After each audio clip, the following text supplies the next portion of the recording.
Olá a todos, tudo bem? A gente está começando então essa live hoje do Instituto VI sobre organização de estudos e rotina sobre saúde mental na quarentena. A gente espera que todos vocês possam gostar muito do que a gente vai falar aqui hoje, porque a gente percebe que esse tema de organização de estudos é muito importante dentro do nosso contexto atual. A gente sabe que tem muitas pessoas que não sabem como organizar a rotina. Nós sabemos que num contexto como esse é muito comum a gente ter uma rotina muito mais bagunçada, dificuldade de acordar, aulas online, coisas que muitas pessoas, jovens, adolescentes, não estavam muito acostumados. Então a gente vai falar bastante sobre esse tema aqui hoje, vai dar algumas dicas práticas. Compartilhe com pessoas para que as pessoas possam estar aqui com a gente. A gente espera que vocês realmente estejam muito interessados e gostem bastante daquilo que a gente vai compartilhar. Bom, primeiro eu vou me apresentar.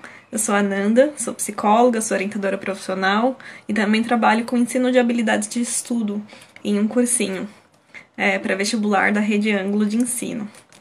E eu já trabalho há algum tempo com a ideia de cursinho, já trabalho há algum tempo com jovens e adolescentes. E a ideia desse encontro de hoje é poder, junto com o Danilo, que eu vou chamar daqui a pouco, falar bastante sobre esse tema. Bom, eu também trabalho no Instituto VI, que é aqui onde a gente está falando por aqui hoje.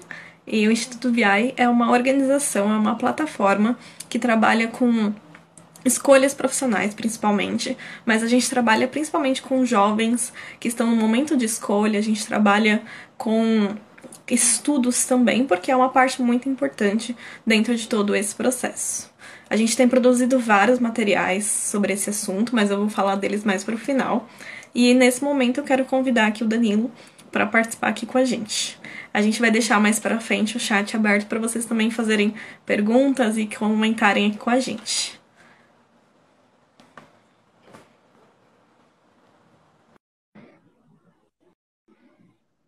Estamos aqui aguardando o Danilo entrar.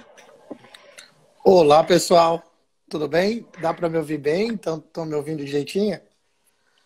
Com Oi, certeza. Você Ana. está me ouvindo bem, não? Não, tá perfeito. Tá muito bem. Tudo bem, Ana? Como é que você tá? Tudo bem, e você? Tô bem. Beleza. Tô bem, tô bem. Tô na expectativa das notícias do Enem, dos vestibulares que estão Sim. saindo. Né? Primeiro, é um prazer estar aqui com vocês, tá? É uma novidade, essa Uhum. imersão às redes sociais, né? Eu acho que está todo mundo passando por uma transformação, né? E a palavra, a frase novo normal, ela se enquadra muito bem ao que está acontecendo, né? Então, estou muito Sim. feliz por estar aqui para conversar com vocês, né? Eu vi a sua apresentação. Para quem não me conhece, eu vou me apresentar, o pessoal que está entrando agora. Meu nome é Danilo Dakar. Primeiro eu gosto de falar que, antes de mais nada, eu sou professor, né? Eu sou professor de matemática, uma ciência que é muito temida por muitos estudantes de vestibular, alunos do ensino médio, e, ao mesmo tempo, também a gente é educador também. A gente trabalha para que sempre o nosso aluno tenha sempre a melhor condição de fazer o melhor ano de escola, depois o melhor ano de vestibular, depois, provavelmente, o melhor ano de graduação, e assim por diante, Uhum. né? E também eu fui coordenador e diretor de um curso do Sistema Anglo de Ensino. Hoje eu sou responsável pela assessoria de pré-vestibular do Sistema Anglo no Brasil inteiro, né? Então eu respondo pelo pré-vestibular do Brasil, dando assessoria para professores, palestras para alunos, e também conversando um pouco sobre esse universo que é o vestibular, né? Então, eu posso dizer também que eu me especializei muito em vestibular, em universidades, com os meus alunos de cursinho, né? E hoje eu estou aqui para bater um papo com você, para a gente falar sobre esse movimento todo que está acontecendo nesses últimos meses. E eu Uhum. tô bem empolgado para a gente conversar e ouvir o que o pessoal tem para falar aí. Com certeza. Já tô vendo que vários alunos seus estão entrando aqui na live e alguns dos nossos seguidores também. Acho que vai ser um período de troca muito bacana. Eu vou começar então contextualizando um pouquinho sobre que momento é esse, né? Primeiro, pensar que todos nós, de alguma forma ou de outra, fomos pegos completamente de surpresa por esse coronavírus, né? Acho que a Sem gente tinha dúvida. uma certa expectativa de como que seria, de que talvez realmente a gente ficaria numa quarentena, num isolamento, mas eu tenho certeza que ninguém esperava que durasse tanto quanto está durando. E dentro desse período, muitas coisas aconteceram, né? Primeiro, numa das primeiras semanas, né, muitas pessoas começaram a criar muitas expectativas. Nossa, eu vou estar em casa, então vou ser super produtivo, vou fazer 30 cursos online, então, nossa, vestibulando, né? Ah, eu vou conseguir fazer meus simulados e vou render toda a matéria atrasada. Agora eu vou colocar em dia, porque agora eu vou ter tempo. E a gente percebe um movimento muito grande das pessoas de expectativas, né, muito idealizadas dentro desse processo, né? De, nossa, então eu vou conseguir dar conta e colocando coisas também dentro dessa agenda. E nós também conseguimos perceber um movimento das pessoas muitas vezes se deparando com uma frustração. De, nossa, mas eu não consigo dar conta disso, prioridades muito desequilibradas, e de um conflito também desse home office, né, o homeschooling, enfim, é muito conflituoso, porque muitas coisas aparecem com isso, né? Aparece o conflito de você estar em casa e, ao mesmo tempo, ter responsabilidades da própria rotina de casa para administrar, né? Muitos jovens, adolescentes tendo que, por exemplo, ajudar os pais em alguma tarefa de casa, ou mesmo coisas, né, do dia a dia, de mercado, enfim. Fora o próprio conflito consigo mesmo do motivacional, né? Que a gente percebe que é um dos principais nesse contexto. Que é o conflito de como é que eu vou ter motivação, como é que eu vou conseguir organizar, onde que eu encaixo essas aulas online, eu começo a assistir, em que horário que eu faço as minhas atividades, né? Tem uma questão muito importante também que é do ambiente de estudos. Muitos, né, que começaram a estudar, e a gente está falando aqui com jovens, com adolescentes, né, como o Danilo falou, que estão nesse pré-vestibular, mas também quem está indo numa universidade ou quem está fazendo um curso livre, todo tipo de pessoa que estuda alguma coisa, e isso é um campo muito amplo nesse sentido, está sofrendo algum conflito também com essa questão do ambiente, de ter um ambiente adequado, seja uma mesa, um espaço ali, e muitas pessoas não tinham uma estrutura preparada para isso dentro de casa, né? Na verdade, talvez a gente possa até pensar uma maioria nesse sentido. A gente talvez tenha, né, na maioria de nós, uma questão mais improvisada, uma mesinha, uma escrivaninha, mas não um espaço especializado de aprendizagem dentro de casa, que faz toda a diferença. E a gente vê nesse sentido muitos efeitos, né? As pessoas tendo muitas dificuldades de concentração, de rendimento, não conseguindo acompanhar adequadamente as matérias, as disciplinas, as pessoas se sentindo muito estagnadas. E essa estagnação traz como uma consequência uma desmotivação muito grande. Né? A gente vê e compartilha, né? A gente também atende alunos, por exemplo, que têm muitas dificuldades de estudos, e eles compartilham, olha, eu não consigo me organizar, eu me sinto desmotivado, eu começo a estudar, de repente eu olho para a cama e já quero, né, deixar de estudar e tirar uma soneca. Aquelas pausas de 5 minutos, e aí você, quando você está vendo, você já está na cozinha fazendo o lanche da tarde. Várias coisas vão acontecendo nesse contexto, fora a grande questão de se concentrar nas aulas online. Eu quero que você comente um pouco disso, né, Dan? Porque eu vejo que a gente também tem um processo em que todos nós fomos, né, em uma medida ou outra, ensinados e instruídos a ter esse costume de estudar, né, dentro desse ambiente escolar. Então a gente sempre foi muito treinado, entre aspas, a ser condicionado. Então, até um tempo de aula, a atenção, né, os colegas, a atenção do professor, enfim, todos nós temos em alguma medida um condicionamento bom para prestar atenção numa sala de aula tradicional. Agora, quando a gente pensa nesse modelo online, nós vemos muitas dificuldades de foco, de atenção, né? A gente quer dar aqui também algumas dicas práticas para melhorar esse foco de alguma forma, mas eu queria ouvir um pouquinho de você, o que você tem sentido, tanto como professor, né, dessa dificuldade de preparar aulas online, quanto do que você tem recebido de feedback dos alunos também nesse contexto. Legal. Ó, eu vou pensar em conversar em partes com o pessoal, com a gente que está aqui, e a primeira coisa que eu queria dividir com vocês é essa angústia desse movimento ser de uma forma muito assim atemporal e muito rápido, sabe?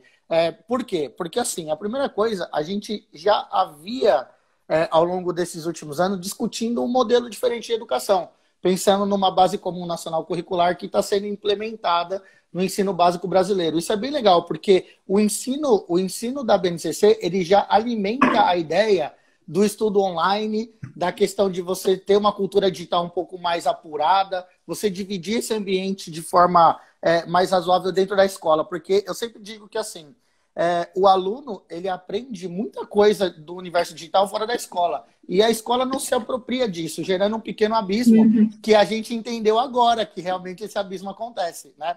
Isso aflige diretamente a minha condição de professor. Por quê? Porque dentro dessa mudança esperada, mas ela era uma mudança esperada de um tempo esperado, né? A gente tinha 2 anos aí para entender uma pequena mudança. E a gente simplesmente deu um tibluft nessa condição de ambiente EAD, ambiente online, esse homeschooling que a gente está falando. Então, primeiro foi essa velocidade abrupta de mudança que a gente teve que incorporar em pouco tempo.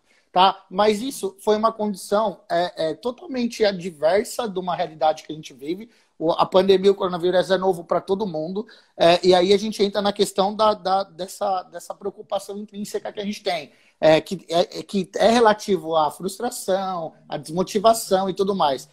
E aí a primeira conversa que eu tenho com o pessoal é dizer que sim, isso está sendo para todo mundo. Todo mundo está passando por essa imersão de novidade, por essa mudança conceitual, né, esse paradigma que é entender essa nova realidade de educação. Por exemplo, esse novo normal, ele vai ter uma sala com todo mundo logo, logo? Não sabemos. Será que todo mundo vai estar sentado nas carteiras? Não sabemos. Então, eu acho que uma característica muito importante que o ser humano tem é de adaptação. Então, eu acho que a principal ideia que a gente tem que compreender dessa mudança é a adaptação. E aí entra o professor, né? O professor, ele está se adaptando ao modelo EAD, só que a gente não pode esquecer que é um modelo que ele alimenta também um abismo que a gente tem na educação brasileira, de ter alunos que têm condição de enfrentar essa mudança e aluno que não tem. Então, acho que a maior ideia é a gente poder aproveitar o que a gente tem na mão e fazer o que a gente tem com isso. O professor, por exemplo, às vezes ele pode ter uma condição de ter um movimento em casa que tem uma lousa, que tem som, que tem vídeo, que tem tudo? Pode. Pode ser que não tenha também. Né? Então a gente tem que entender que a gente tem um limite nesse movimento, que a gente tem que fazer o máximo para se adaptar, mas dentro de uma condição que a gente tem também. Né? Porque eu acho que o que mais frustra, agora falando eu como professor, é tentar fazer e talvez pensar que o nosso trabalho não está sendo da melhor forma possível. Mas ele não está sendo porque a gente não tem conhecimento das ferramentas que essa mudança está trazendo para a gente. Né? Então acho que o professor tem que ter paciência e aí entra o aluno. O aluno, na verdade, ele é o centro de toda a nossa conversa, né? Eu falo que, assim, o meu aluno vem em primeiro lugar, né? Então, tudo que eu penso é para o meu aluno, tudo que eu faço é para o meu aluno, tudo que eu quero que seja desenvolvido da melhor forma é pensando nele. E ele realmente tinha uma cultura de acordar cedo e ir para a escola. E sabe o que mais dói nesse movimento? É o de ver gente, de ver amigos, de ver professores, esse contato mais próximo que ele tinha. Mas aí, eu acho que a gente não pode esquecer que esse contato, ele não acontece fisicamente, mas ele está acontecendo de forma virtual, né? A gente está aqui, eu e você, conversando, e a gente, quando trabalhava, a gente chegou, para quem não sabe, eu e a Nanda trabalhamos juntos por um tempo, e a gente se via pouco também, né? Todas as nossas conversas eram na mesa do café, conversar sobre o que nós iríamos fazer. Então, eu acho que esse movimento deu uma pausa, uma parada, e opa, vamos refletir na nossa prática enquanto professor, na nossa prática enquanto aluno e nossa prática enquanto Brasil, né? Entender de fato o que está acontecendo na nossa realidade e aproveitar esse ensejo que é essa mudança de tecnologia para fazer bons frutos para a educação. Então a gente tem que olhar por esse ponto, né? Acho bacana esse pensamento. Uhum. E você falou de um ponto que é muito crucial nesse sentido, que é a ideia de estabelecer conexões. E a gente, nesse momento, tem pensado e repensado o que são conexões, né? A gente está pensando aqui em conexões talvez mais virtuais, então uma conexão de sala de aula, de um professor, de uma aula online, que não só alunos, mas professores também, equipes, coordenações, escolas, enfim, todo um sistema está se adaptando e, como você falou, numa velocidade muito maior do que o esperado. Mas a gente também pensa a conexão do próprio estudante, né? Desse próprio aluno junto com esse sistema e com a própria aprendizagem como um todo. E pensando nisso, né, a gente também tem algumas dicas, mas eu queria te perguntar, você hoje vê possibilidades ou você hoje tem sugestões de coisas que talvez na prática, assim, alguns alunos, alguns estudantes possam fazer para se conectar um pouco melhor com esse ambiente online? Porque é uma queixa muito comum dos alunos é essa, né? Nossa, eu estou assistindo essas aulas e aí, de repente, eu começo a ficar muito desmotivado e não consigo me concentrar e essa aula é muito chata, ou já é um assunto que eu não gosto, a aula até pode ser, né, recursos legais e tal, mas eu não consigo me concentrar. A gente também tem algumas sugestões, mas eu queria ouvir um pouquinho. Você percebe coisas na prática que esses alunos conseguem fazer para melhorar não só as conexões, é claro, com a aula em si, mas com esse ambiente como um todo escolar, de aprendizagem? Claro, ó, eu acho que existe um ponto fundamental nessa conversa que é a seguinte: o meio tecnológico, o meio digital, esse meio EAD, ele sempre foi um meio que se movimentou muito no Brasil. Inclusive, o Brasil é um dos países que movimenta muito o ensino à distância, não só o ensino, como a aprendizagem também, né? A gente fala que esse movimento ele é dividido em duas partes. O síncrono, que são as aulas, as atividades ao vivo, e os assíncronos, que são as atividades que não são ao vivo, mas também ela traz conteúdo para o aluno. E aí eu vou dizer para vocês que estão ouvindo, que estão assistindo, o seguinte: gente, esse mundo da tecnologia, esse mundo da internet, ele é absurdamente grande, né? Ele te traz muita ferramenta que até pouco tempo eram inexploradas, né? Inclusive em relação à conexão aluno-professor, conexão aluno-aluno e conexão professor-professor também. Então, a primeira coisa que eu digo para os alunos é o seguinte: é claro que existe o ponto da disciplina. Não adianta ele querer... Boa, acho que voltou. Deixa eu ver uma coisa que é importante entender, que assim, a disciplina é fundamental nesse processo. Ele saber que ele tem que acordar, que ele tem, se a escola dele tem aula regular, que ele tem que assistir às aulas, porque a gente tem a falsa sensação, enquanto aluno, que por estar disponível todas as aulas, todos os ambientes na plataforma, a gente vai conseguir ter tempo de assistir tudo. Mas a gente não tem tempo de assistir tudo. Então, a rotina da escola ela tem que ser mantida, se a escola tem uma rotina. De acordar no horário determinado, assistir a aula determinada, fazer a aula determinada, que a gente tem um lema muito, muito importante, que eu falo que aula dada e aula estudada, né? Que o aluno ele tem que assistir a aula e fazer as tarefas relativas a essa aula o mais breve possível. Talvez não no mesmo dia, mas dentro de um ciclo que ele determinou. Então, entra a disciplina e entra o planejamento. Dele ter um documento, que eu sei que vocês vão comentar muito sobre isso também, de se apropriar da semana dele, com os horários que ele tem que fazer tal coisa, com o horário que eles têm que dividir tal coisa. E aí entra um outro ponto que é assim: putz, a aula, às vezes que é em vídeo, ela não é tão legal. Gente, você tem a aula em vídeo, que é uma aula sistemática, que o professor vai passar para vocês, mas vocês têm um ambiente virtual muito bom para vocês aproveitarem de videoaulas de professores do Brasil inteiro. E aí entra uma ideia que eu aprendi, que foi muito bom para mim, que é assim: quando você está dentro da internet, você pode ter as aulas com os melhores especialistas do que você quiser. Porque eles mandam, eles têm material para você disponível. Então, às vezes, você pode ter aula com o pessoal que eu quero aprender cálculo, você tem as aulas da USP lá, de cálculo, disponível para você de graça na Univesp. Então, o acesso a essa cultura, essa aula, ela está muito crescente agora no YouTube, principalmente. Então, o aluno ele tem que se desprender dessa condição de ficar limitado a somente uma apostila, a somente um livro didático e saber que ele pode expandir. Mas também tomar cuidado, porque ao mesmo tempo que a internet oferece muita coisa, ela também oferece coisa muito ruim, né? E por isso que o professor ainda é essencial na vida do aluno, porque ele norteia aquilo que o aluno deve estudar, a forma que o aluno deve estudar. Então, todos os professores da escola e do cursinho também, eles passam a melhor informação para o aluno para que ele tenha mais tempo livre para estudar e menos tempo para procurar boas, vamos dizer assim, boas referências. Então, é bom ouvir os professores por causa disso, para ganhar tempo de estudo. Mas, rotina, planejamento, organização são as palavras que norteiam não só esse mundo tecnológico, mas como a vida de qualquer pessoa, entendeu? E ele precisa saber Sim, que isso é fundamental para conseguir dar conta das coisas. com certeza. E aqui a gente pode pensar também, né? Acho que você falou uma coisa bem importante, que é o que media a educação, né? O que media a nossa aprendizagem como um todo.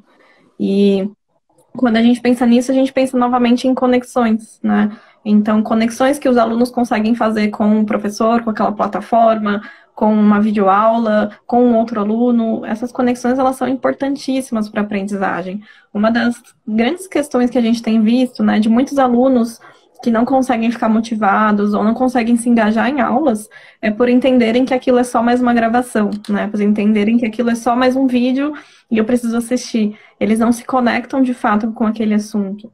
Então, uma das sugestões práticas que a gente tem nesse sentido tem algum tipo de conexão. Isso pode ser desde, mesmo que seja uma aula gravada, olha, como que tá aquele ambiente, né? O que dentro daquela videoaula me fez dar risada, me fez pensar? Será que eu consigo conversar, mesmo que seja em pensamento, com esse professor, ou anotar dúvidas para depois levar, às vezes, numa aula ao vivo ou numa outra plataforma de perguntas, num comentário daquele vídeo, enfim. As possibilidades são inúmeras, mas quando eu não me conecto com aquilo de fato, fica só mais um vídeo. A gente, inclusive, isso fala também do que é a aprendizagem como um todo, né? Quando a gente pensa em aprendizagem, a gente pensa muito também em foco, na atenção como um todo e na memorização. Se eu não consigo estar plenamente atento dentro daquele espaço, então, por exemplo, né, muitos aqui, né, podem assumir que estão assistindo, às vezes, até mesmo essa própria live ou um vídeo, enfim, deitado na cama, coloca ali para transmitir na televisão e assistir do sofá. Isso é um problema? Não necessariamente. O problema é o quanto eu consigo realmente expressar atenção dentro daquele espaço, né? O quanto eu realmente estou realmente presente, realmente prestando atenção, realmente conectado com aquilo, ou eu estou pensando em 1 milhão de outras coisas. A gente tem hoje também uma sociedade, quando a gente fala disso da tecnologia, que é sempre muito multitarefa. A nossa atenção tem sido muito multitarefa, só que o nosso cérebro ele não tem uma capacidade de ser tão multitarefa quando a gente pensa. A gente não consegue prestar tanta atenção em tantas coisas quanto a Exato. gente acredita que consegue. Então, quando a gente pensa nesse sentido de aulas, a gente também precisa pensar em quanto eu consigo realmente parar um tempo daquele meu dia, não para, enquanto eu assisto a aula, eu lavo a louça, e aí eu ouço música, e aí eu respondo uma mensagem, e eu faço tal coisa. Não, peraí, eu preciso estar parado, atento, concentrado, anotando, registrando. A gente também fala aqui também de método de estudo, né? O que é o mais importante para mim, qual que faz mais sentido. Ah, mas então eu sou mais auditivo. Então, enquanto eu estou ouvindo a aula, eu vou fazendo algumas anotações, e se eu for mais visual, então deixa eu ler um pouco a apostila antes, anotar algumas outras coisas, para aquela aula ser um complemento. Olha, eu sou um pouco mais prático. Ah, legal. Que tal assistir uma outra aula complementar com um experimento prático daquilo? Nossa, então assistir uma aula sobre pilhas. Que legal, deixa eu ver como é que funciona isso na prática, né? Como é que é essa história de pilhas na prática? Que experiências eu consigo assistir sobre esse assunto? Enfim, tudo isso fala também sobre o autoconhecimento. Quando a gente pensa, né, aqui na VI, a gente tem uns materiais de orientação de estudos, e a gente sempre fala que o essencial, né, talvez por sermos um pouco psicólogas, né, mas a gente tem a ideia de que o autoconhecimento ele faz toda a diferença. O autoconhecimento ele nos ajuda a entender qual que é o meu método de estudo ideal, ele ajuda a entender o meu ritmo, o meu limite de estudos, porque a gente também está entendendo essa lógica do online, e a gente sabe que muitos alunos que ou estão numa faculdade ou mesmo num pré-vestibular, muitas vezes estão ficando aí 12, às vezes até 15 horas na frente de um computador estudando, de um celular estudando. E isso é muito cansativo física e mentalmente. E muitas vezes eles saem muito cansados, então com muita dor de cabeça, dor no corpo, né? É Isso tem verdade. sido relatos muito comuns, né? E a gente também, né? A gente está falando dos alunos, mas nós mesmos, como profissionais, a gente também sente muito isso.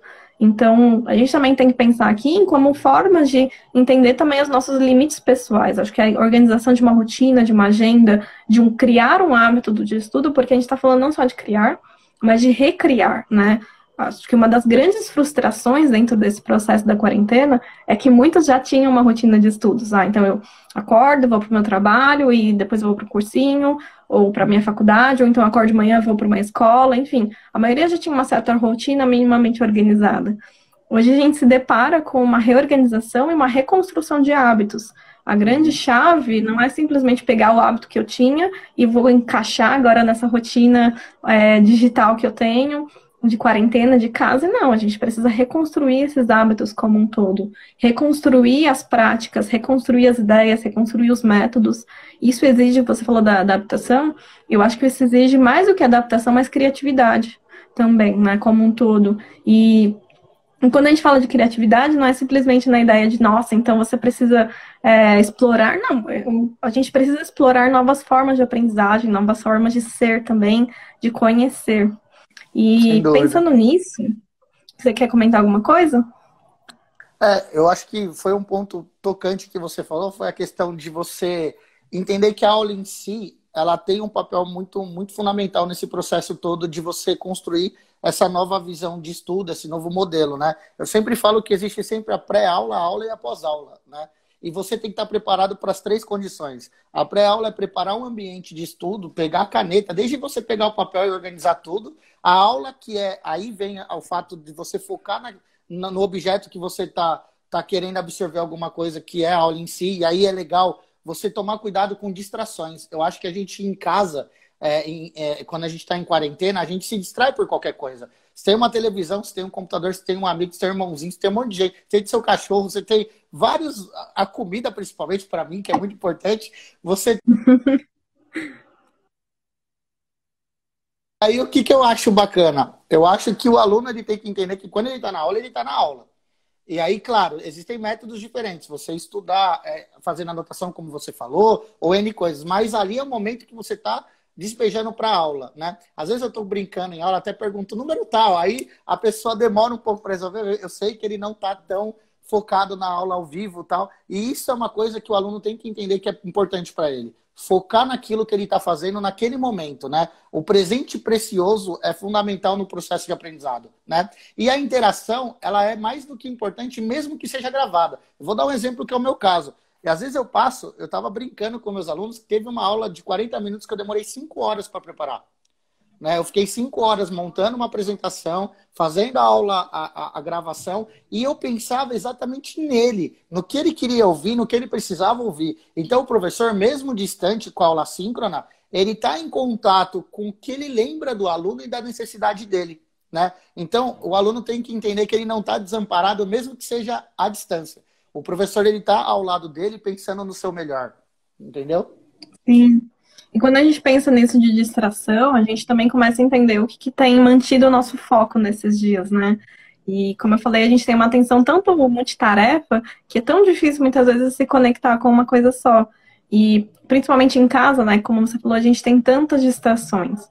Uma das grandes chaves para isso talvez seja realmente a própria elaboração de um cronograma de estudos, né? E a gente está falando isso seja para você que, né, falando agora para quem está assistindo, seja você que está na escola, ou que tem, às vezes é um pai que tem filhos aí na escola também, ou num cursinho, ou se você está numa universidade, ou se você está numa pós e fazendo um curso, enfim. Tudo isso, né, dentro desse modelo online, a gente precisa de uma certa organização e uma estrutura, né? Uma estrutura que comporte algo que realmente a gente consiga colocar em prática. Quando a gente pensa em cronograma, a gente não está falando de uma rotina chata e monótona. Eu sempre falo que o cronograma é muito importante, que essa agenda, o cronograma, enfim, que ele tenha a nossa cara, né? Que seja algo que a gente consiga olhar e falar, nossa, eu me envolvo com isso, eu me engajo com isso e eu me identifico. A gente tem algumas chaves específicas que fazem muito sentido quando a gente pensa em cronograma e nesse tipo de organização, né? A primeira é ter uma rotina de horários fixos, né? Então, por exemplo, para quem está na escola ou no cursinho, ou, enfim, numa faculdade, e tem os horários fixos de aulas, deixa eu organizar aqui esses horários. E horários pode ser tanto outros, né? Horários de alimentação e higiene. A gente tem acompanhado alguns pais que têm filhos pequenos na escola e algumas sugestões que a escola tem dado é, olha, fala para o seu filho colocar o uniforme de manhã para ele assistir a aula. Isso parece tão simples, né? Tão delicado, mas ao mesmo tempo é tão fundamental. Tão fundamental a gente poder trocar, tirar um pijama e realmente se conectar com aquele espaço de trabalho, de estudos também. É tão importante a gente também ter uma rotina de alimentação muito bem organizada. É claro que talvez não seja exatamente o que era antes da quarentena, né, nos nossos dias normais, mas o quão importante isso também é para mediar outras coisas. O quão importante também é a gente ter uma rotina de sono muito bem regulado nesses dias. E eu vejo que essa questão do sono tem sido um dos pontos mais chaves de dificuldade mesmo das pessoas. Assim, a gente está falando de jovens, mas das pessoas de forma geral nessa quarentena. Tive uma desregulação muito grande, tanto por conta de, eu vou dormir um pouco mais tarde, porque eu posso acordar um pouco mais tarde, e esse mais tarde vira meia-noite, vira 3 horas da manhã, e aí você acorda às 10, e quando você vê, você já perdeu o seu dia ali, ou então tem um sono muito reduzido. E por outro lado, a gente também tem uma rotina de sono muito desregulada por conta dessa insônia também, de muitas pessoas, de chegar no final do dia e não se sentirem tão cansadas, porque estão cansadas mentalmente, mas fisicamente não tive muita atividade, não me movimentei, às vezes ficou no quarto praticamente o dia inteiro. E isso tem algumas consequências importantes, né? E E essa insônia também, não só por isso, mas por uma ansiedade. Claro que a gente vê também aumentos de casos de ansiedade, de crises de ansiedade em todo esse período. Uma ansiedade de preocupação com o futuro, de preocupação com o amanhã, de preocupação com tantas outras coisas que estão acontecendo nesse momento. Então, a gente tem visto essas mudanças muito grandes também de rotina. A gente pode dar aqui algumas sugestões práticas também depois de como reorganizar uma rotina de sono, de alimentação, mas o quão importante é que essas rotinas, que esses horários estejam de alguma forma dentro dessa agenda semanal. E quando a gente fala de agenda, isso pode ser por um aplicativo, uma agenda do Google, uma folha que você anota ali os seus horários. O quão importante é isso, né, dentro dessa organização. Dentro disso, a gente também tem algumas outras dicas e orientações práticas dentro desse assunto. Uma delas é a importância de você ter blocos de estudo, por exemplo, né? Então, nossa, eu vou estudar, vou assistir minhas aulas online, vou assistir elas todas de uma vez, né, dedicar aqui 3 horas para assistir essas aulas. Não adianta, o nosso cérebro ele não está condicionado a assistir 3 horas direto de vídeo. A gente precisa de pausas. Até a gente tem comentado que um tempo ideal para cada aula seria um tempo de mais ou menos 30 a 40 minutos por aula. Muito mais do que isso, nosso cérebro ele não consegue ficar atento, e se a gente não está atento, a gente não consegue focar e, consequentemente, a gente não memoriza. E não adianta, se eu não estou memorizando, eu não aprendo no final das contas. Uma outra dica Sim, também muito valiosa exatamente. é a possibilidade, dentro desses blocos também, ter a possibilidade de intercalar algumas matérias também entre si.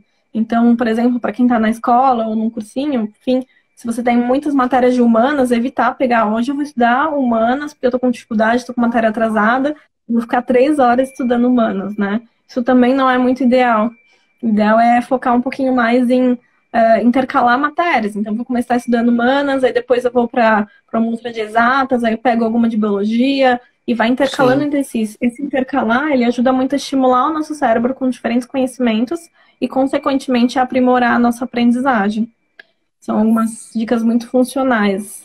E acho que tem uma outra que é muito valiosa, né? Eu estava lembrando aqui, que é uma coisa que a gente tem na escola ou em qualquer instituição de ensino, né, na prática, que é a ideia das pausas. Quando a gente tem essa ideia, né? Eu fiquei pensando em alguns símbolos, sinais que a gente tem, seja o barulho do sinal, né? Quando a gente fala intervalo. Dentro de casa a gente não tem sinal, né? E é muito importante esses sinais porque a gente vai interiorizando, né? A gente percebe, né? Quem é aluno sabe muito bem disso. Então, você está num certo horário, quando dá 45 minutos, se a sua aula tem 50, deu 45 minutos, o seu corpo, a sua mente já está. É verdade, está chegando no final, né? A gente já interiorizou aquele tempo. Dentro da aula online, a gente ainda não tem esse tipo de tempo muito interiorizado nesse sentido. E a ideia também está pensar, então, nessas pausas. Essas pausas pode ser, por exemplo, a gente colocar um cronograma, esqueci, um alarme de celular, por exemplo, para ativar também essas pausas. Definir essas pausas também é super importante para a gente poder ter uma qualidade, um rendimento melhor. A gente fala, nossa, estou atrasado, vou ver um vídeo em cima do outro. Não adianta, não vou conseguir focar e novamente não vou conseguir aprender e render bem naquele assunto. Então, tudo isso são algumas dicas muito funcionais, né? Estabelecer as pausas, os intervalos, intercalar as matérias, ter blocos de estudo, né, separados, estabelecer um cronograma nesse sentido, uma agenda semanal, são algumas coisas que parecem muito simples, mas que quando a gente coloca na prática e personaliza, né, porque, né, fazendo um parênteses também, uma das grandes coisas que as pessoas fazem, que acho que algumas pessoas até perguntam aqui, né, é como é que eu faço isso, né, como é que eu passo nesse curso, e como é que eu organizo desse jeito. E é claro que a gente está aqui falando de algumas dicas que são valiosas e que, aham. em forma geral, ajudam pra caramba, mas a gente não consegue dar uma receita pronta e por isso que a gente fala muito do autoconhecimento. Porque quando a gente personaliza uma estratégia de aprendizagem, quando a gente fala que, olha, o seu jeito de aprender é único e é específico e tem a ver com você, tem a ver com a sua forma de aprender, de ser, de quem você é, de como você aprende, de como você se conecta, enfim, tudo isso é muito único nesse sentido.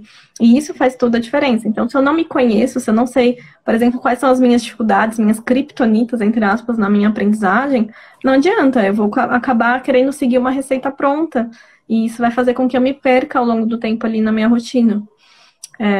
Você quer comentar um pouquinho sobre isso É, também? eu acho que nesse ponto, eu acho que a palavra de ordem de tudo que a gente mencionou é a palavra simplicidade. Eu acho que a gente não tem que inventar a roda. A gente tem que usar o que a gente tem de melhor como elemento para estudar e fazer ele de forma potencial. Se um aluno é um bom ouvinte, se ele é se ele escreve bem, qual o sentido que ele tem mais aguçado para poder fazer um melhor estudo, ele tem que aproveitar ao máximo, né? Então, a palavra simplicidade é aquela que vai determinar esse movimento de pandemia que ele tem em casa para poder fazer um estudo mais eficiente. Outra coisa é sobre essa angústia que eles têm em relação às coisas que estão fazendo ou não. Até vi um comentário nosso, alguém falando do ensino superior, quando o volume é maior. Tem uma coisa que é muito importante também, que é a experiência. Quando você vai ganhando experiência, a sua rotina ela consegue ser mais, vamos dizer assim, automática e automatizada também. Então, por exemplo, um aluno de ensino médio que lê um livro e demora 7 horas, um aluno de ensino superior, ele lê mais rápido porque ele tem mais prática. Então, eu acho que essa ideia que a gente está construindo, ela vale para todos os segmentos, né? Dentro da prática que cada segmento vai levar. Então, o ensino superior, por exemplo, o aluno ele já tem mais prática de ser autodidata, de procurar isso em casa. Então, ele tem mais facilidade de fazer isso. O aluno do ensino médio, não. E tem um fator que eu discuto muito com o professor, que é assim, mas o aluno, ele não tem condição de ficar meia hora assistindo uma aula, mas consegue assistir uma série maratonando. Mas, tem um ponto aí que é muito legal, que é assim, a série, quando ele está maratonando, ele não está parando para pensar, incorporando conhecimento, adquirindo estrutura, fazendo uma aprendizagem significativa. Quando ele está assistindo aula, ele precisa fazer todo esse movimento. E esse movimento, ele é duro. Ele é um movimento demorado, difícil. Então, quando você fala em 5 horas de estudo, você tem que pensar em pausas, como você falou, e colocar alarme, e tirar um pouco o foco às vezes, intercalar disciplina, porque 40, 50 minutos é muita informação de um tempo para ele poder assimilar. Diferente, por exemplo, de uma série onde o professor, até a gente brinca, né? Não, mas os alunos conseguem fazer. Cuidado, porque a pretensão é diferente. A pretensão em estudar é uma pretensão que você tem que absorver conteúdo, absorver conhecimento, inclusive para você assimilar melhor, né? E aí tem um outro fator que eu queria falar sobre as provas de vestibulares, que traz essa angústia também, né? E agora, por exemplo, o Enem hoje lançou a mudança da data, né? A alteração da data. E tem muito aluno que já fica desesperado com essa mudança, e uma coisa que eu digo para todos que estão aqui é que se acalme em relação às mudanças. Por quê? Porque o cronograma de estudo dele é um cronograma que ele consegue abraçar e cuidar. Ele consegue criar um cronograma e não importa se a prova é na data estabelecida ou 1 mês, 2 meses depois. Ele vai aproveitar o tempo maior para fazer uma organização mais eficiente, mais efetiva e estudar mais. Então, galera que está preocupado com essa mudança, não fiquem desesperados. Por quê? Porque agora tudo que a gente está falando tem que estar posto em prática. O ambiente de estudo, a maneira de estudar, olhar o edital das provas, eu acho que se embasar por editais é importante também, para ele conseguir dar conta de tudo. Então, ter paciência é a alma do negócio com simplicidade. Com certeza. Isso tem muito a ver, né, Dan, com os objetivos de estudo, né? Eu vejo que muitas vezes a gente começa a estudar e a gente muitas vezes não está muito conectado, né? A gente não sabe exatamente por que a gente está estudando. Isso é para qualquer um, né, de nós. Então, eu começo a estudar, sei lá, estou no ensino médio, e aí eu quero ir melhor, porque eu quero melhorar meu desempenho em matemática, porque no bimestre passado eu tirei uma nota vermelha. E aí eu começo a estudar, mas eu realmente não tenho um objetivo claro do porquê que eu estou estudando aquilo. Eu vou começar a estudar para o vestibular e a gente fala muito isso, né, nesse campo do vestibular. As pessoas começam a estudar muito só para aprender aquele conteúdo. Não treinam, por exemplo, um método de prova que, assim, é uma maratona. Não adianta eu saber correr e, nossa, eu tenho o melhor tênis, a melhor performance física. Se eu não treinar a corrida, não adianta. Eu vou chegar na maratona e não vou conseguir dar conta. Isso para o ensino superior, para quem está estudando na faculdade, por que eu estou estudando isso, né? Também é só para eu aprender esse conhecimento para eu ir bem numa prova, ou eu também estou olhando uma prática profissional mais para frente? Como é que eu posso aprimorar isso? E quando eu tenho uma clareza do meu objetivo de estudo, quando eu sento para estudar e eu começo a entender, olha, por que eu estou estudando isso? Qual que é a forma que eu devo estudar? Por onde que eu estou partindo? Enfim, tenho uma clareza sobre os meus objetivos, eu também tenho uma clareza sobre os métodos que eu vou usar, também tenho uma clareza sobre o porquê, e acho que a gente fala muito nisso no sentido da motivação como um todo. E isso faz muita diferença. E pensando nisso, né, também de motivação, a gente tem falado muito, que é um dos temas também desde o nosso encontro, sobre saúde mental, realmente, sobre o quanto esse processo todo de quarentena, de isolamento, enfim, ele tem trazido consequências para a nossa saúde mental, né, de forma geral. E A gente vai abrir só para quem está participando um período aí de alguns 10, 15 minutinhos no final para algumas perguntas. A gente quer realmente que vocês interajam conosco. A gente só quer fazer esse apontamento agora também sobre esse tema, pensando que a gente tem visto muitos efeitos, né, prejudiciais na saúde mental e emocional de jovens, assim, de toda uma sociedade, né, também como um todo. O que você tem sentido, né, para a gente poder falar um pouco também de algumas práticas, mas o que você tem sentido, assim, você pode falar tanto da sua experiência quanto de pessoas ou professores ou os alunos que você tem contato, desses efeitos de adoecimento psicológico e mental desse processo da quarentena? É assim, a gente tem que olhar dois pontos importantes, né? A primeira é essa mudança de rotina de vida, né? De você estar em casa, enclausurado em alguns aspectos, né? Outros não, por uma necessidade de trabalho, de vida, mas eu acho que essa nova maneira de você ver a si mesmo, ela causa estranheza, né?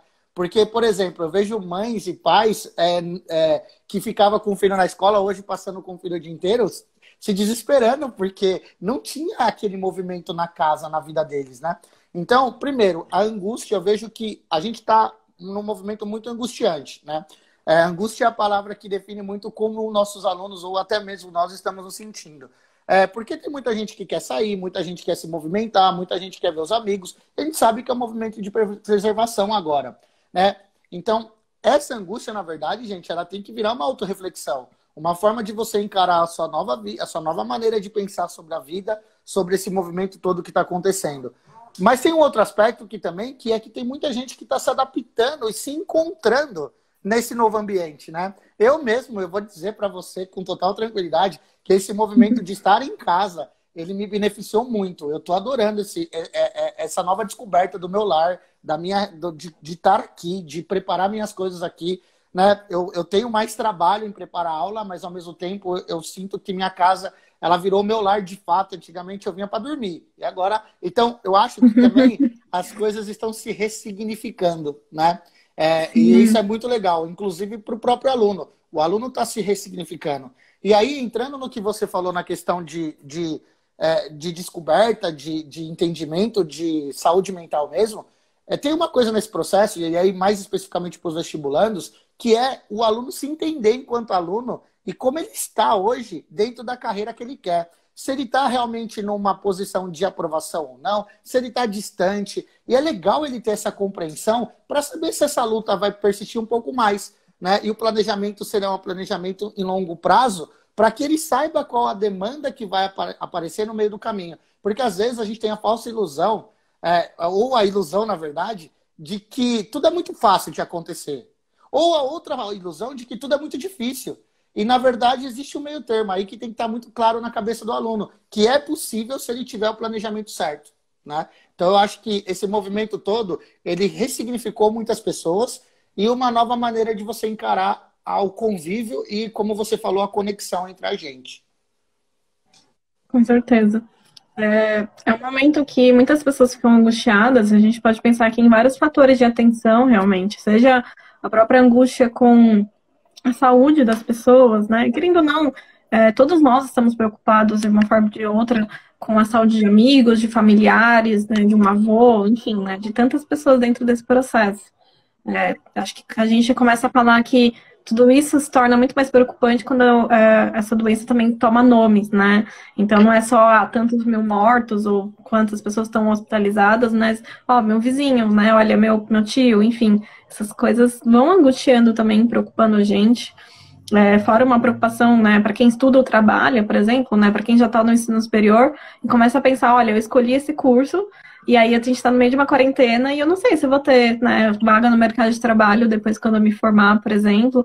Essas angústias, né, a gente trabalha aqui na VI, por exemplo, com carreira também, e orientação de carreira, e pensar o futuro do mercado de trabalho como um todo, e o quanto isso muitas vezes, um fator eu volto a pensar na criatividade por um lado, mas que também gera angústia, né? A gente começa a pensar, olha, o que vai ser do meu futuro? Será que eu vou ter realmente espaço na minha carreira? Ou mesmo os vestibulandos, ou alguém que está pensando em começar, né? A área profissional, ela envolve tudo isso de alguma forma, né? A ideia de, olha, mas será que eu vou conseguir realmente uma vaga no mercado de trabalho? Será que eu sou capaz? Como é que vai estar esse mercado daqui a 2, 3 anos? a gente consegue pensar muitas coisas, mas o que a gente não consegue é ter uma bola de cristal para prever esse Exato. futuro, e isso gera muita angústia, né? Eu tenho usado uma metáfora em atendimentos, de forma geral, que eu acho que é muito valiosa para esse contexto, que é a ideia de que é como se nós todos estivéssemos num barco no meio de um oceano, de alguma forma, e a gente não consegue controlar muita coisa, né? A gente não consegue controlar a intensidade das ondas, a gente não consegue controlar a velocidade do vento, a gente não consegue controlar o quão o que vai encontrar pelo meio do caminho, se vai ser uma rocha, um animal, enfim. Mas a gente consegue controlar algumas coisas, né? É a mesma coisa nesse sentido da nossa realidade. A gente não consegue controlar, né, talvez totalmente quantas mortes vão acontecer, ou como que vai ficar o mercado financeiro, ou se o vestibular vai mudar de data, enfim. Tem algumas coisas que são fora do nosso controle. Acho que nesse momento, o mais importante até para guardar a nossa saúde mental e emocional é também retomar aquilo que está no nosso controle. E aí, fico voltando para a metáfora do barco, né? Quando a gente está navegando, a gente consegue pensar: olha, o leme está no nosso controle, se eu vou içar as velas, em que momento que eu vou içar, quem vai estar comigo nesse barco. Talvez nesse momento da quarentena, uma das coisas mais valiosas seja retomar o que eu tenho no meu controle. Eu consigo ter o controle dos meus horários, da minha rotina, eu consigo ter o controle de quem da minha família vai sair ou não de casa, ou se eu vou conseguir cuidar da minha própria saúde física nesse sentido. E quando a gente fala de saúde física, não é só em relação ao coronavírus, mas assim, tanto nessa questão de entender uma prática de exercício físico diária ou semanal, o quanto isso é valioso, porque corpo e mente estão muito conectados, e se eu não movimento meu corpo, consequentemente minha mente vai adoecer também nesse processo. Quem são as pessoas que estão conosco, porque a gente também fala de isolamento físico, e eu sempre falo que isso não significa isolamento social no sentido de conexões. O quanto a gente pode, tem visto o quanto a internet é valiosa para ter conexões. A gente está numa live e a gente tem tantas outras formas de se conectar e como isso é valioso. A gente vê um esfriamento das pessoas nessas relações, pessoas que se viam todos os dias e hoje não se falam muito e hoje, enfim, ficam mais afastados, alunos também que não conseguem ter esse contato com outras pessoas da própria escola. E o quanto isso é muito valioso para também se reconectar. Essa ideia de quem está no barco comigo, né? Eu consigo controlar essas pessoas, no sentido de ter pessoas comigo, de ter uma rede de apoio e que eu consigo falar: olha, meu, tá difícil, né? Nossa, você viu tua situação, nossa, como é que você tá fazendo para estudar? Vamos fazer um grupo de estudos? Ah, olha, eu te ajudo nessa matéria, você me ajuda nessa. Enquanto essas trocas, e nesse momento, é claro que é uma adaptação, é claro que talvez a gente não tá falando de que isso é o ideal, mas o quanto isso é rico, no sentido de que a gente pode também aprender e reaprender a estudar. Eu acho que quando a gente fala, e na sua fala eu fiquei pensando muito nessa linha de que nesse momento a gente está reaprendendo a estudar, e não só estudar, mas reaprendendo a viver. Eu tenho visto muitas informações de que, né, a vida depois do coronavírus não vai ser a mesma, e eu tenho acreditado realmente muito nessa reflexão de que, de fato, a gente não está só reaprendendo a estudar, a trabalhar, enfim, mas a viver. Acho que é uma reflexão sobre como a nossa vida era e quanto a gente está refletindo que a nossa vida vai ser completamente diferente depois desse momento. Eu acho que tem muito daquilo que o aluno prevê na própria vida dele. Eu acho que a gente está antecipando muito sofrimento, né? E aí, aproveitando o momento filosófico, eu lembro muito de uma fala do Drummond, daquela que tinha uma pedra no meio do caminho, né? Eu acho que a pedra, a gente nunca vai conseguir mudar ou tirar ou quebrar, mas talvez a gente consiga pular ou desviar. Eu acho que a ideia é você entender onde seu braço consegue atingir. Quais são as ações que você pode controlar, como você mesmo falou, do barco. A gente consegue controlar essas ações e elas são as ações que nós devemos nos preocupar agora. Então, por exemplo, o adiamento do vestibular vai acontecer? Vai. Você consegue controlar? Não. Então, não se preocupe. Se preocupe com seus estudos, se preocupe com a sua rotina. As pessoas estão morrendo. Sim, estão. E elas têm nome, inclusive. Por isso que ficar em casa é fundamental. E agora que elas têm nome, elas estão perto de você. Então faça o seu melhor. Se preserve, fique em casa, se cuide. Eu acho que as ações que são suas, você pode controlar. Eu acho que nesse movimento, é isso que você tem que pensar. O que você pode controlar determina muita ação, mas é aquilo que é seu. Então, o que é externo a você, você não tem controle. Então, não sofra por antecipação. Será que vai acontecer tal coisa? Será que vai... Gente, isso não é nosso.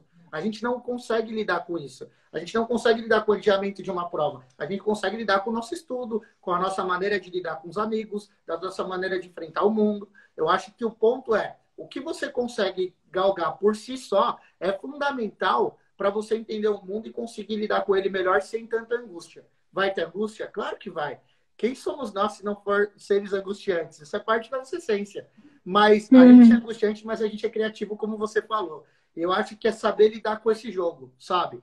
Eu falo muito, por exemplo, que essa semana eu senti muita falta dos meus amigos. E a gente se ligou e falou, vamos marcar uma live? Vamos conversar? Vamos. Ficamos 3 horas conversando no computador, coisa que a gente não fazia presencialmente. Né? Então, a gente tem mecanismos para lidar com esse problema. A gente tem formas de lidar com tudo isso. A melhor maneira é encontrar essas formas que são possíveis por nós. Né? Porque tem coisas que não são. E aí a gente não tem controle. Né? Então, o que a gente tem controle, a gente tem que fazer da melhor forma possível. Muito bom. Gente, eu vou abrir aqui um espaço agora, né, nessa caixinha de perguntas, para vocês comentarem algumas coisas. Acho que as perguntas vão indo aparecendo por aqui. Se vocês quiserem ir comentando, quiserem ir falando um pouquinho mais, tanto nos comentários quanto nessas caixinhas de perguntas sobre esse tema de orientação de estudos, vestibular, vida, saúde mental, enfim, carreira também, a gente também está aqui para ler um pouquinho das perguntas de vocês. Teve uma pergunta que eu vou aproveitar, Nandinho, que eu vi que fizeram, só para reforçar o seguinte, a data do Enem, ela provavelmente mudou, ela vai mudar, mas a data de inscrição ainda não, hein? Então é importante manter a data de inscrição no momento certo. Eu acho que o Maurício mandou isso no grupo e eu já aproveito e mando um abraço para todos que estão aí assistindo a live com a gente. Muito bom. Estou aguardando aqui algumas perguntas. Eu acho que uma das perguntas que é muito feita também nesse sentido, né, é ok, né, dado isso, né, acho que foi até uma das perguntas que surgiu aqui, então será que, talvez não tenha centralidade nesse mundo dos estudos, mas será que vale a pena agora eu repensar minha carreira, por exemplo, né, então estou pensando numa carreira e aí, né, e agora, o que acontece? E eu acho que a gente está no movimento, né? A gente na VI fala muito, como eu falei, do futuro do trabalho e o que é esse trabalho, né, dentro do século XXI. Agora a gente também está pensando no trabalho, né, pós o Covid, de forma geral, e a gente está pensando em reformulações de estrutura de trabalho, de forma geral. E quando a gente pensa nesse sentido, é claro que existem mudanças nessa estrutura da carreira, eu acho que isso fala tanto de jovens que estão numa primeira escolha e que estão repensando tudo isso, quanto jovens que já estão numa escolha, que já estão numa faculdade, que já estão no ensino superior, enfim, ou que já estão trabalhando mesmo e estão repensando, olha, mas será que é isso mesmo? E quão bom é a gente poder realmente ter esse espaço de reflexão.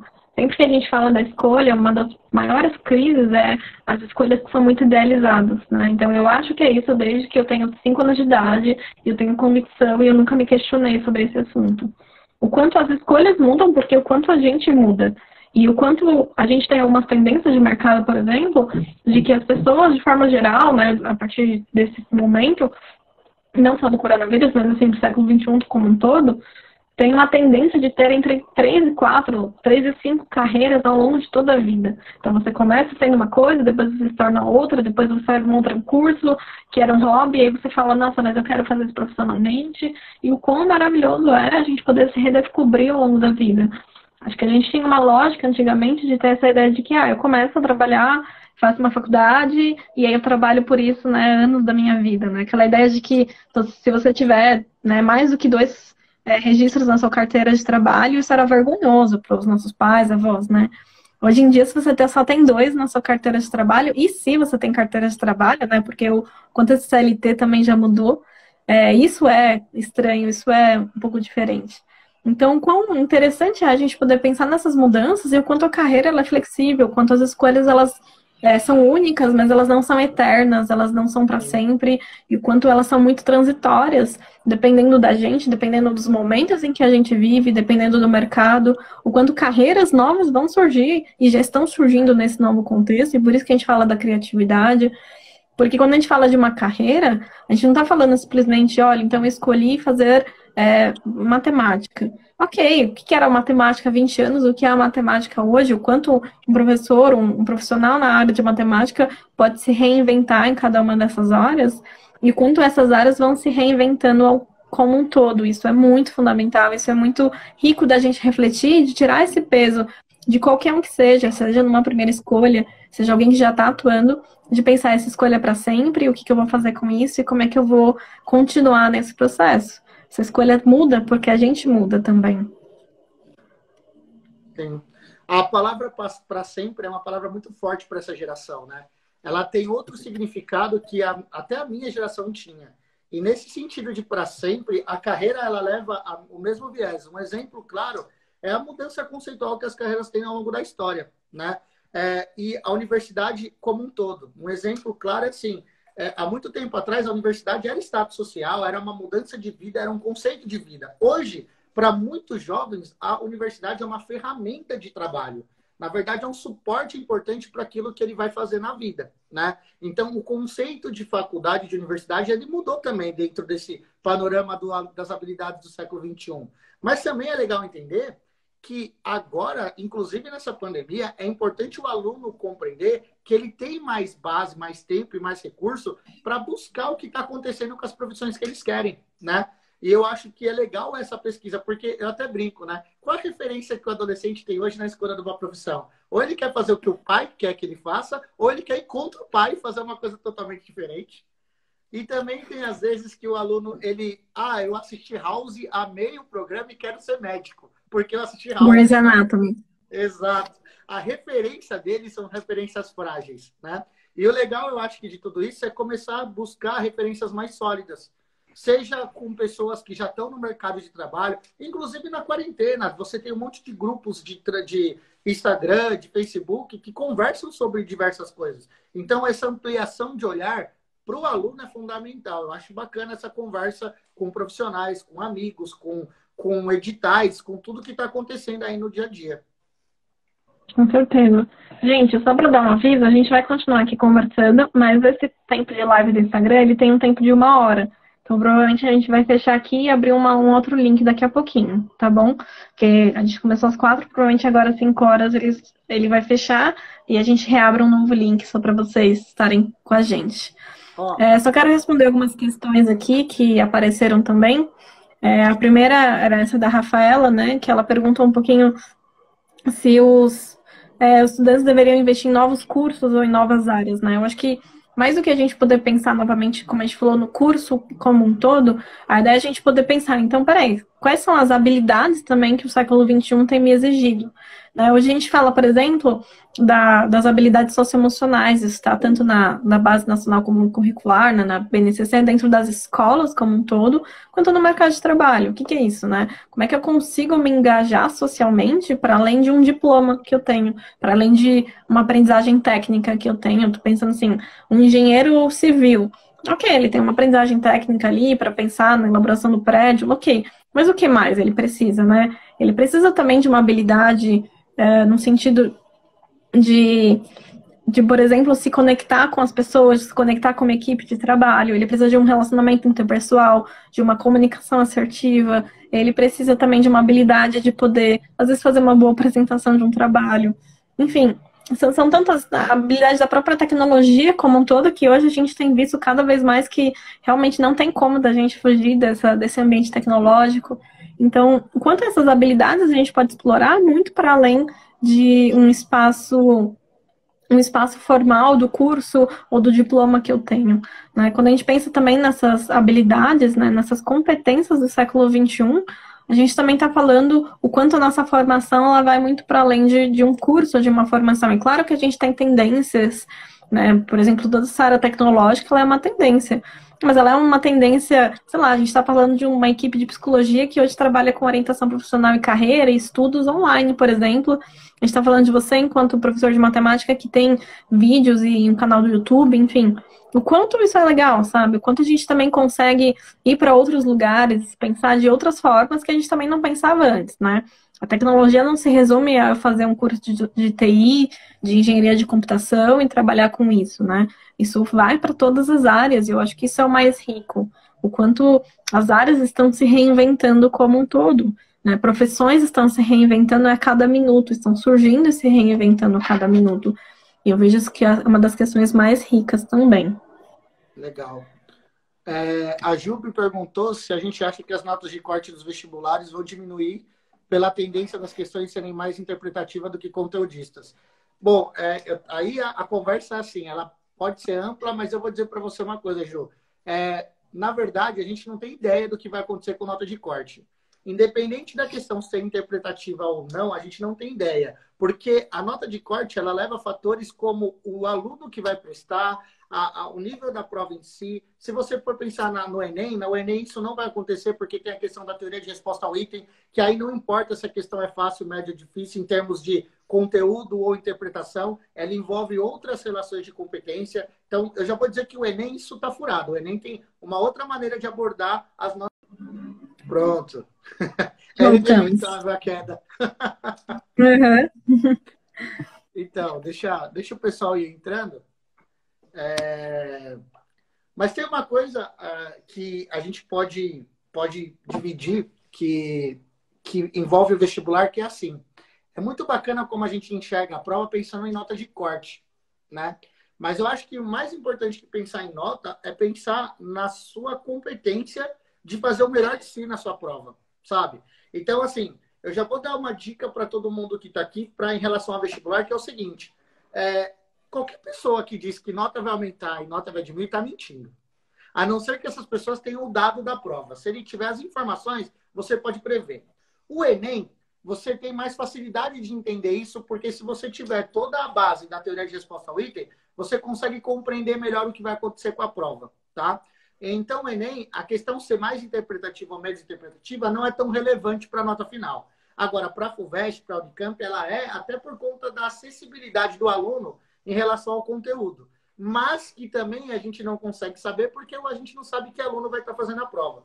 E aí, a dica que eu dou para vocês que vão fazer a prova do vestibular no final do ano é que vocês se importem, na verdade, efetivamente, com o quanto você está evoluindo nesse processo. O quanto você está subindo as suas notas de simulados, por exemplo. E aí eu digo uma coisa. Simulado é a principal arma que um aluno vestibulando tem de melhorar sua condição de prova. E é muito negligenciada pelos alunos, né? Então, se você entende que fazer a prova é um instrumento de você entender como é a prova oficial, fazer as provas anteriores e tudo mais, ela te dá mais base para você conseguir fazer a prova no final do ano. Mas não se preocupa com nota de corte efetivamente. Se preocupa com o número, sim, mas não tenta prever o que pode acontecer com ele. Porque é onde a gente cai do cavalo. Às vezes, teve ano que a nota subiu 7, 8 pontos de alguns cursos. E teve ano que a nota desceu 7, 8 pontos de alguns cursos. E a gente não imaginava que isso ia acontecer, entendeu? Então, eu acho que é aquilo que eu falei do braço. Onde você pode segurar no meu estudo e na minha condição de melhorar a nota? Onde eu não consigo segurar a previsão da nota de corte? Isso você não tem. Então, relaxa em relação à nota e vai se preocupando com o conceito da prova e com quanto você pode melhorar em nível de aprendizagem. Sim.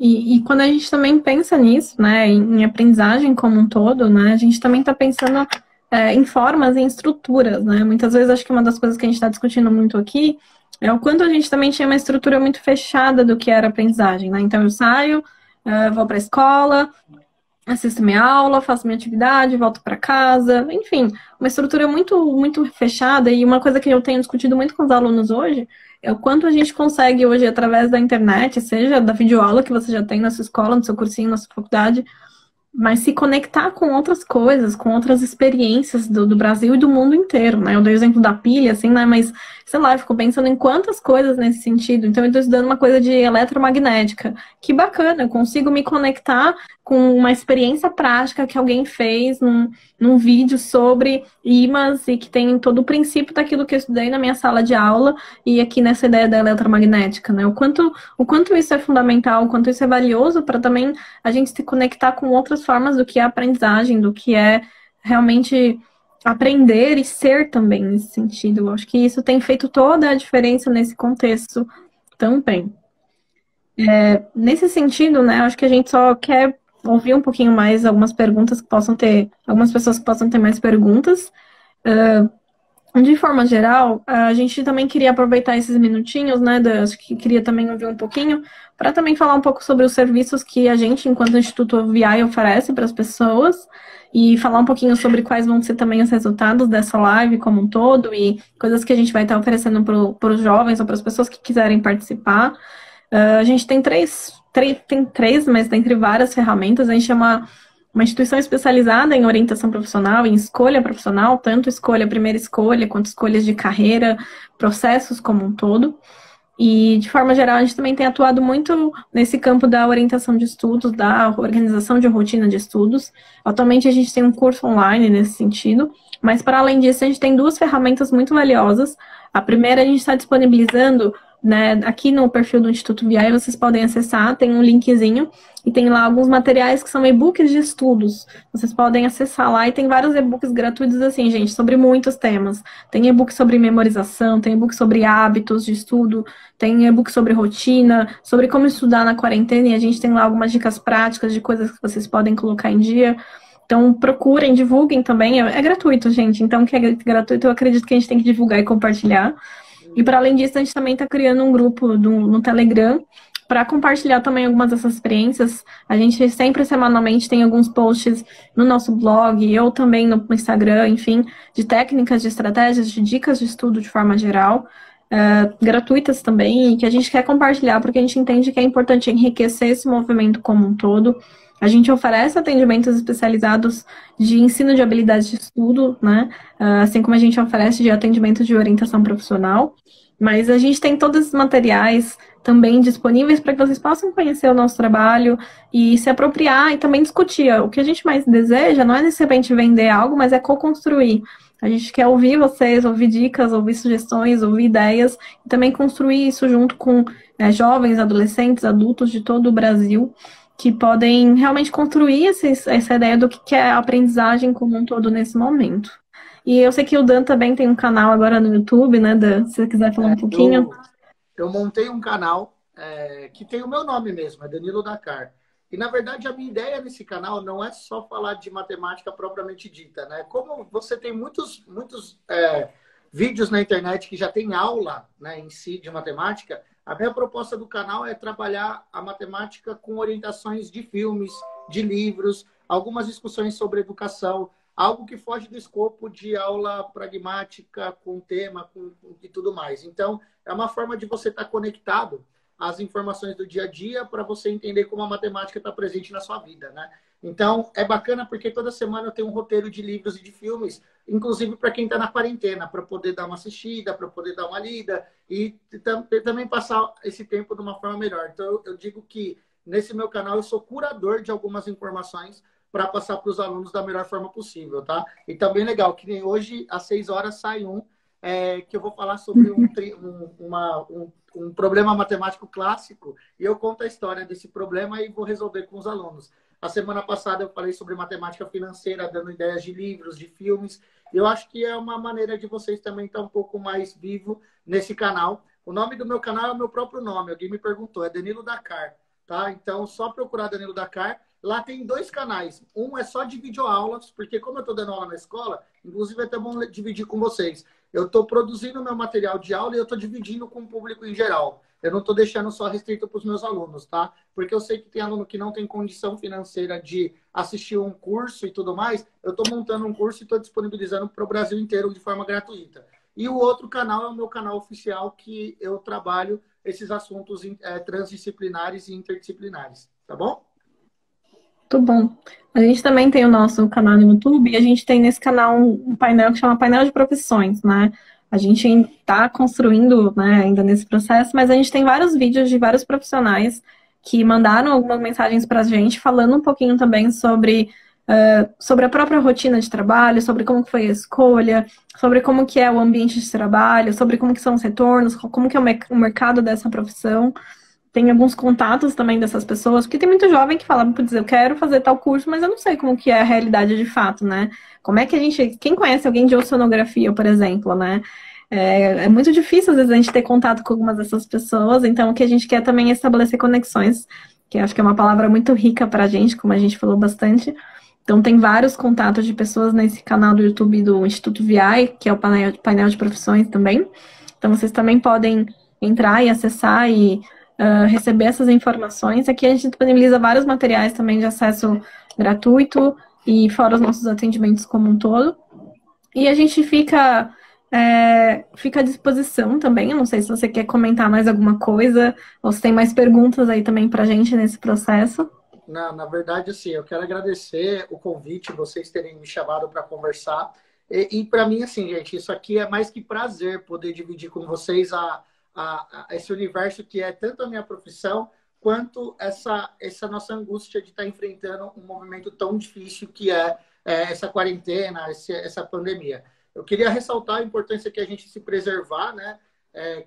Se cuidar. E eu acho que essas conversas, essas lives são importantes para situar todo mundo num processo, situar todo mundo que está no mesmo barco, como você falou, e dizer que eu também estou à disposição. Quem quiser entrar no meu Insta também, mandar mensagem para bater um papo, pode ficar tranquilo, a gente vai conversar, eu estou sempre aberto, né? Eu acho que esse movimento é muito, muito importante, gente. O movimento da gente dividir, tá? Dividir, mas na verdade sempre para somar. Eu acho que a matemática ela tem linguagens muito próprias que diz muita coisa da vida. Então eu quero sempre somar para que todo mundo saia sempre ganhando. Eu acho que essa é o aspecto da vida que eu aprendi muito. Eu acho que todo mundo ganha se todo mundo compartilha, tá? Então obrigado aí, Com certeza. pelo convite, viu? Obrigada a você, Dan. Vocês são incríveis. Só lembrando, né, os canais daqui é o do Danilo Dakar, né? O nosso que é do Instituto VI. A gente também tem aqui no link do Instagram alguns e-books e o nosso link do Telegram também, que a gente tem um grupo específico de organização, de orientação de estudos, com várias dicas semanais super bacanas. Então vocês podem acessar esses materiais. Como a gente está falando, a gente está aqui construindo juntos, então a gente espera que vocês também participem junto com a gente. Todo mundo que tem muito a oferecer, e nesse momento aí da quarentena, que a gente possa construir juntos esse presente, consequentemente, o nosso futuro também. Bom, foi muito bom, então. Agradecer todo mundo. Os meus alunos que vieram, que apareceram também, todo mundo. Eu fico muito feliz com isso, que é um movimento que você percebe que se propaga, né? Então, eu acho que quanto mais a gente poder discutir tanto sobre a educação, sobre quanto esse movimento de orientação, e eu quero fazer uma ressalva da importância do trabalho do psicólogo nesse processo todo. Eu acho que valorizar esse profissional é fundamental para a gente poder dar conta de todas as nossas demandas, tanto psicológicas quanto sociais também. E desejar uma boa tarde para todos. Com certeza. Então é isso, gente. A gente agradece muito a todos que participaram. Vai ficar salvo também esse vídeo no IGTV aqui do Instituto VI. Vocês podem compartilhar também com outras pessoas que não conseguiriam assistir. E acessem os nossos materiais, acessem os grupos, os cursos, o YouTube também. E a gente agradece novamente, espero que a gente possa estabelecer novas parcerias, né, no futuro. E a gente agradece, boa tarde para todo mundo, boa semana. Que todos fiquem em casa, quem puder, né, e se cuidem bastante nesses dias. E é isso, gente. Tchau, gente. Foi um prazer, viu? Boa tarde, um beijão, Anandinha, tudo de bom para vocês e até breve. Tchau, tchau. Também. Tchau, tchau, gente. Muito bom estar com vocês. Espero que tenham gostado. E vamos caminhando.